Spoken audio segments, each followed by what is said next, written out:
দিদি, মূলত বিষয়টা হচ্ছে যে আহ, কদিন আগেই যেটা হাইকোর্ট ব্রিগেড, যেটা মিডিয়া কর্নার হিসাবে আগেই থেকেই চিহ্নিত, সেখানে সাংবাদিকদেরকে নিগ্রহ করা হয় এবং মহিলা সাংবাদিকদের ওপরে চড়াও হয়ে হামলা করা হয়েছিল এবং তাদের ক্যামেরা ভাঙচুর এবং মারধরের চেষ্টা করা হয়। এই ঘটনা ইতিমধ্যেই তো থানায় অভিযোগ দায়ের করেছেন ওই নির্যাতিত যে সাংবাদিক রোজিনা। তো এই বিষয়ে আপনাদের তরফ থেকে কি বলবেন? কারণ অভিযোগটা মূলত তৃণমূল প্যানেলভুক্ত যারা অ্যাডভোকেট আছেন তাদের বিরুদ্ধে। নমস্কার। খুব মর্মান্তিক ঘটনা এটা যদি হয়ে থাকে, কিন্তু আমাদের দিদি মমতা দি, যিনি তৃণমূল নেত্রী এবং তিনি লয়ারও অবশ্যই, শুধু মুখ্যমন্ত্রীও নন পশ্চিমবঙ্গ সরকারের, এবং তিনি কিন্তু কখনো কোনো রাজনীতি এইভাবে প্রতিহিংসা পরায়ণ চান না, এবং তার আমরা অনুগামী, তারই আমরা সৈনিক। আমরাও এটাকে চাই না এবং আমরা এটা কন্ডেম করি। যারা করেছে এটা একদম কাম্য নয়। কোনো সাংবাদিক, সেই ইউটিউবার হোক, মেন স্ট্রিম হোক সাংবাদিক, তারা আমাদের সবসময় ব্রিগেডে থাকে এই বাইক নেওয়ার জন্য, এবং তারা ক্যামেরা অন স্ট্যান্ডিং এ এমনি রাখে, কখনো ওপেন করে না। আপনিও থাকেন, হ্যাঁ, আপনিও ক্যামেরা অন স্ট্যান্ডেই থাকেন। যখন বলা হবে, অ্যাঙ্কার বলবে, তখনই ওপেন করা হয়, এটাই নিয়ম। তো সেইভাবে যেটা শুনতে পাচ্ছি যে রিজানু সেইভাবে করেনি। যেটা করা হয়েছে সেটা আমরা কন্ডেম করি, যে উকিল হিসেবে এবং মমতা দির সৈনিক হিসেবে। কেন, দিদি এবং আমাদের আহ, যিনি ভারতীয় সম্পাদক আহ, অভিষেক বন্দ্যোপাধ্যায়, তিনিও চান না এই আহ, সংবাদ মাধ্যমকে অ্যাটাক করতে যে কোনো ভাবে।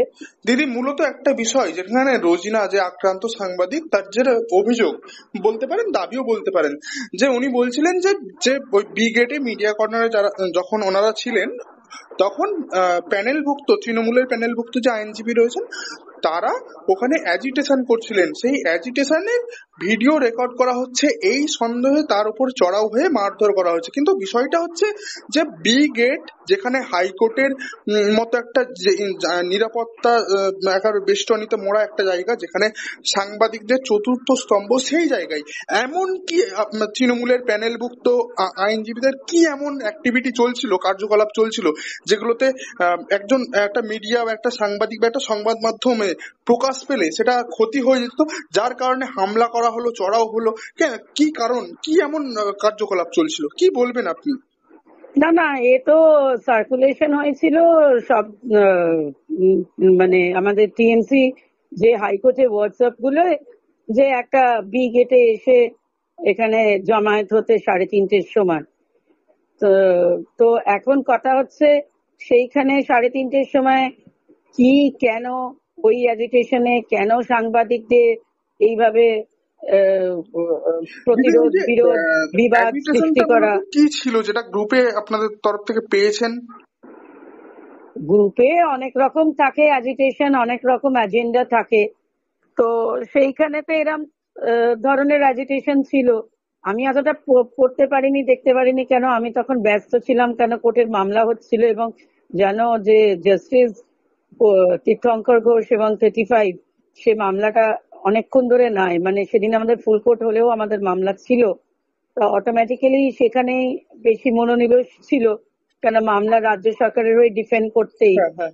হ্যাঁ, যার নুন খাই তাকে তো ডিফেন্ড করতেই হবে। এবং শুধু তাই নয়, আমরা লয়ার, স্টেট লয়ার, সবসময় চিন্তা করি যে কোনোভাবে আনডিফেন্ডেড যেন কোনো রাজ্য সরকারের কেসেস না হয়, এবং প্রতিটা কোর্টে সতর্কভাবে থাকি। এবং যখন দেখা যায় যে কোর্টে কোনো মামলায় স্টেট নেই, তখন সেটাকে জাজ সাহেবকে বলি যে কোনোভাবে হ্যাঁ, কিন্তু আমরা সেই স্টেট জায়গায় হয়ে একটা দাঁড়িয়ে ডিফেন্ড বিষয় করবো। আপনার কাছে জানতে চাইবো, যে ওই যে কার্যকলাপ, সেটা তো এমন কিছু কার্যকলাপ নয় যেটা সংবাদ মাধ্যমে প্রকাশ হলে ক্ষতি হয়ে যেতে পারতো, আর যদি তাই না হতো না, তাহলে প্রকাশ্যে এইসব হচ্ছিল। কোনো ব্যাপারই নয়। দিদি এত বড় বৈঠক করলেন, সেখানে নেতাজি ইন্ডোর স্টেডিয়ামে প্রশাসনিক বৈঠকে তো তোমরা সবাই গেছো, সাংবাদিকরা, হ্যাঁ। ইউটিউবেরও গেছে, মেন স্ট্রিম হুম, সোশ্যাল হুম, হুম। মিডিয়াও গেছে, সবাই গেছে। এইগুলো তো কোনো কাম্য নয়। একটা আমাদের সংবিধানে এই সংবাদ মাধ্যম হচ্ছে চতুর্থ পিলার অফ ডেমোক্রেসি। সেখানে তো সেই জায়গায় কোনোভাবে ডেমোক্রেসিকে হাইকোর্টের আঘাত মতো একটা করলে, জায়গায় যেখানে নিরাপত্তা বলয়ে মোড়া, সেইখানে সাংবাদিকরা আইনজীবীদের হাতে মার খাচ্ছে এমনটা অভিযোগ। এবং কর্তব্যরত যারা পুলিশ আধিকারিক যারা ছিলেন, কর্মীরা যারা ছিলেন, তাহলে তারা কেন নিরাপত্তা দিল না? তারা কেন এগিয়ে এলো না হামলার সময়? তাদের ভূমিকা কি ছিল? আপনি কি বলবেন এই বিষয়টা? দেখুন আমি তো ওখানে ছিলাম না ওই পয়েন্টে, যখন এরা মেটেরিয়াল পয়েন্ট অফ টাইমে যখন এই সংঘর্ষ হচ্ছে, কি বিবাদ হচ্ছে, কি মারধর হচ্ছে। তো হ্যাঁ, কলকাতা হাইকোর্ট, ক্যালকাটা হাইকোর্টে প্রতিটা জায়গায় নিরাপত্তা বেষ্টনীর মধ্যেই থাকে। কেন, এটা চার্টার্ড ওল্ড চার্টার্ড হাইকোর্ট, এবং এখানে গুরুত্বপূর্ণ মামলার এইরকম যদি রায় দান হয় নিরাপত্তার হাল প্রতিদিন। হয়, তাহলে তো আইনজীবীরাও পর্যন্ত, আপনারাও পর্যন্ত, মানে যে কোনো মুহূর্তে যে কোনো ঘটনার সম্মুখীন হতে পারেন, অপ্রীতিকর ঘটনা ঘটতেই পারে। পাশাপাশি আরো একটা বিষয়, যেখানে ওই সৌমিত্রা ভট্টাচার্য নামে আরো এক আইনজীবী, তার উপরে তার প্রাণহানির আশঙ্কা করছে। তিনি বলছেন যে তার নাশের হুমকি দেওয়া হয়েছে। দেখুন এইগুলো হচ্ছে পার্সোনাল ব্যাপার, আমি ঠিক জানি না। কিন্তু রাজনীতি বলতে গেলে, আমি যে রাজনীতি ভূস্তর থেকে করি, সেখান থেকে আজ হাইকোর্টে লয়ার হয়ে যেখানে ভাবে স্টেটকে ডিফেন্ড করছি প্রতিনিয়ত, প্রতি সময়, প্রতিনিয়ত, সেখানেতে আহ, কোনো সাংবাদিকদের উপর হামলা কাম্য নয়। আমি এটা কন্ডেম করি। এবং সাংবাদিকরা ওখানে, আমার তো অনেক বন্ধু বান্ধব আপনারাই আছেন, আর সাংবাদিকরা কিন্তু খুবই সহনশীলতা, এবং ওরা জানে কোথায় কি করতে হয়। ওরা উটপাটাং করে খবর করে না, জানে যে এটা কোর্ট চত্বরে এরম করলে কোর্টের জাস্টিসরাই সো মটো অ্যাকশন নেবে, তাই জন্য ওরা করে না। ওরা খুবই সতর্ক, এবং ওরা জানে যে কোর্ট চত্বরে ওরা ওইখানটা সমবেত হয়, তাই জন্য ওরা অনেক বেশি কেয়ারফুল। অ্যাওয়ারনেস ওদের অনেক বেশি, তোমাদের সাংবাদিকদের। এবং এটা যে যারা করেছে এটা কাম্য নয়। I condemn it as TMC lawyer. কেন, দিদি এইগুলো একদমই বরদাস্ত করেন না। অভিষেক বন্দ্যোপাধ্যায় আমাদের সর্বোপরি সম্পাদক, ভারতীয় সম্পাদক, তিনিও করেন না এগুলো। অতএব এইগুলো তো কাম্য নয়। আমরা কোর্টে আইনজীবী, আমাদের মিটিং হতে পারে, কোনো অ্যাজিটেশন হতে পারে, প্রোটেস্ট হতে পারে, শান্তিপূর্ণ রূপে করতে হবে। কেন, ওই জায়গাটা জানতে হবে 144 আছে। ওই জায়গাটা কিন্তু এমনি নয়, ওই জায়গাটা অনেক দিন ধরে 144 বহাল আছে। তো অতএব এইগুলোকে ভেবে করতে হবে। এগুলো খুব সেন্সিটিভ জোন। আমাদের গভর্নর হাউসের ওখানে, high court area, state legislative assembly, এগুলো আন্ডার 144 সুমোটো। এগুলো সবসময় করতে হয় তা নয়, এটা আপনারাও জানেন সাংবাদিকরা।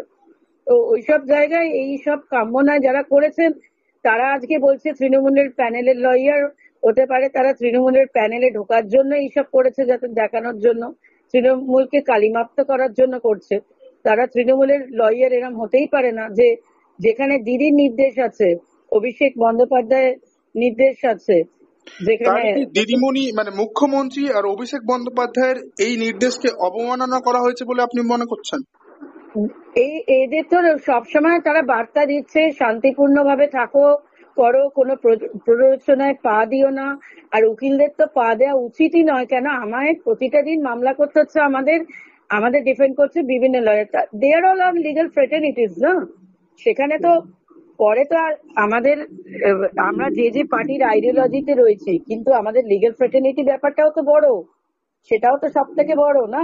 ঠিক। আজকে কারোর মৃত্যু হলে রিট যায়, নট টু অ্যাটেন্ড হচ্ছে, হ্যাঁ, কিংবা কারোর যদি কোনো শরীর খারাপ হয় আমরাই ছুটে চলে যাচ্ছি, সেখানে আমরা হসপিটালে পৌঁছচ্ছি, তার সাহায্য করছি। তাহলে লিগ্যাল ফ্রেটার্নিটিটাকেও তো দেখতে হবে। তো এইসব কাম্য নয়, কোর্টের চত্বরে এইসব কাম্য নয়। এবং আমি খুবই সরি এবং অ্যাপোলজি ফিল করছি যে আজকে আমাদের এই প্রিয় সাংবাদিক রিজনের এরম হয়েছে। এটা একদমই কন্ডেম করি, এটা একদমই উচিত নয়। অ্যাজ আ লয়ার কেন করব?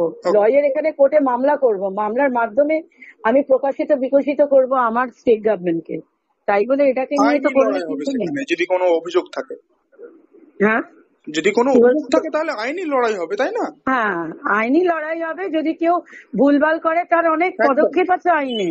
ঠিক। তাকে লিগ্যাল নোটিশ পাঠানো যেতে পারে, মামলা করা যেতে পারে, তার বিরুদ্ধে অনেক কিছু হয়। ঠিক দিদি। তাতে এইভাবে একটা জঙ্গলি রাজ করে এরম ভাবে করে তো কোনো লাভ নেই।